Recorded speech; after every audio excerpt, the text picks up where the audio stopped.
Salamat sa mga sumuporta sa ating mga NBA Trivias. Ngayong part 20 na tayo ng NBA Did You Know, subukan nating sagutin ng ilang mga katanungan sa comment section. Magpanggap tayong ako lang ang may internet sa Pinas. Tara!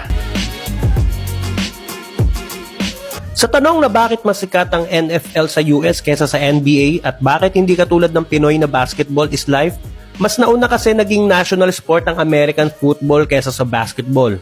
Yung college football games noon pa lang early 1900s, pinupuno na yung malalaking stadium. Kaya bago pa nakilala sina Michael Jordan o Magic Johnson, established na agad ang football bilang pang all-American sport. Pangalawa, bilang ng laro. Sa NFL, isang team may 17 games lang sa regular season kumpara sa NBA na 82 games. Parang pagkain lang yan, mas magkikrave ka sa konti lang o minsan mo lang makita. Ibig sabihin, bawat laro ng football kailangan tutukan. Parang finals vibe. Sa NBA kasi, kapag natalo ka ngayong araw, bukas o sa makalawa may panibagong chance. Sa NFL, isang talo pwedeng magpabago ng buong season. Isa pa, sa NFL may Super Bowl. Ito yung championship game nila. Isang gabi lang, walang best of 7. Isang talo lang, utas ka na. At walang adjustment para sa next game. May halftime show pa. Yung mga artists, parang dun inuubos yung talent nila. Minsan, 15 minutes performance. So sa US, NFL number 1. Pero kung pambuong mundo, NBA yan, syempre.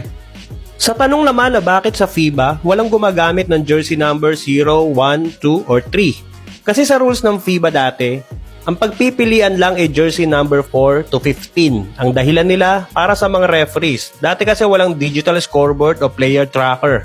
Kaya kung sino yung may foul, ina-announce lang ng referee gamit yung daliri niya. Halimbawa, player number 12. Itataas ng ref yung 1 tapos 2. Kaya kung lampas 15 na yung numero, ang hirap ipakita sa kamay. Pero ngayon, medyo lumuwag na yung rules, lalo na sa mga bagong FIBA tournaments. May mga nakikita ka ng players na mas mataas ng numbers. Pero yung iba, hindi na nagpalit o ginawa ng trademark yung number nila like number 6 ni Lebron at number 10 ni Kobe. So may nagtanong kung magkano daw ang halaga ng Larry O'Brien Trophy. Yung trophy ay gawa sa sterling silver na may 24 karat gold overlay. Ang taas niya ay 2 feet at bigat na nasa 14.5 pounds. Sa estimation, aabot siya ng halos $13,500 to $15,000 ang value kapag ginawa. So sa pera natin, nasa 700,000 hanggang 850,000 pesos. Pero yung halaga hindi ko alam, hindi naman kasi siya binebenta.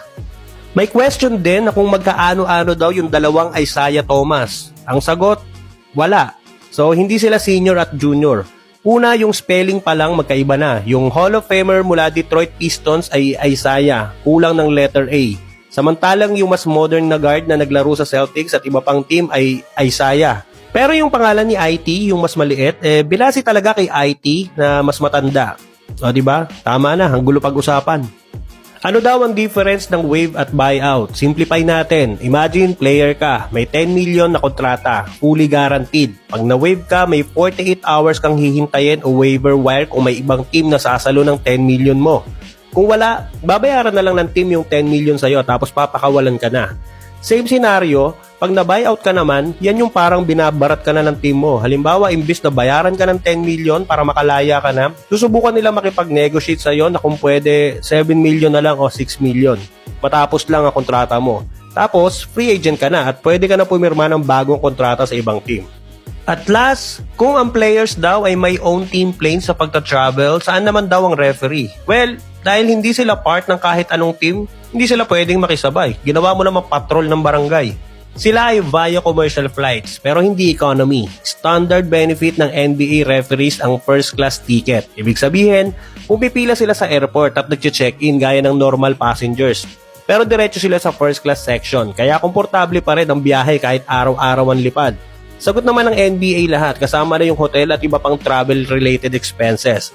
At bonus trivia, ang salary ng senior referees pwedeng umabot ng 500,000 a year o sa peso, 28 million pesos kada taon. Makapagpasa nga ng resume.